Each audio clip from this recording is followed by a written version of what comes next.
Welcome to Aubergine Help video number 3. In this video we're going to explain how to choose images that will fit on your web pages or blog posts. There are 3 common image shapes. A horizontal shape, often known as landscape, because that is the orientation most used for landscapes. A vertical shape, often known as portrait, because that is the orientation most used for portraits.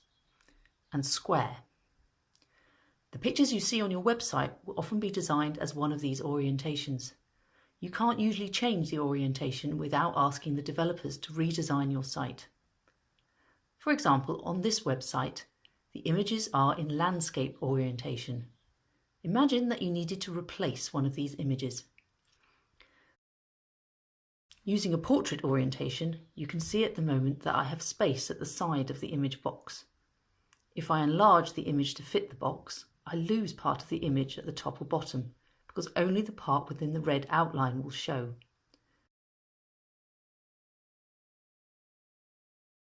You can't stretch the image to fit because it will distort. Using an image with a square orientation is better, but when it's enlarged to fit the box, I lose some of the image. This might not be important in this particular example, but with some images, for example if this of someone's face, it might mean that the top of the head is missing. In contrast, you can see that when I use a landscape orientation, it's easy to make it fit the space perfectly.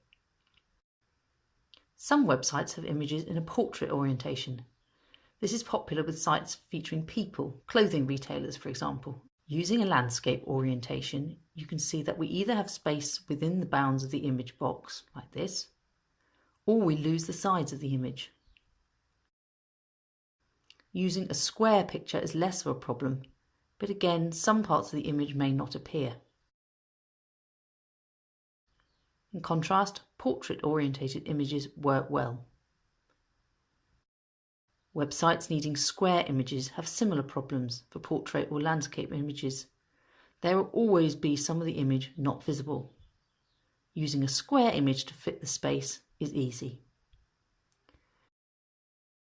You might be thinking, isn't there some technical wizardry that can overcome these problems? Well, the answer is yes. It may be possible to modify images using computer software to help them fit. In this image, we've digitally added more grass at the top, for example. However, image manipulation takes time and it will cost you money to get it done. Unless there's a really important reason for using a particular image, it's much easier and cheaper to match the images you use with the image orientation used on your site. Image libraries offer a filter option where you can choose the orientation of the pictures you are looking for. This is a big help when trying to find the perfect image. As a rough guide, a file size of about 500 kilobytes should be sufficient for most situations on a website.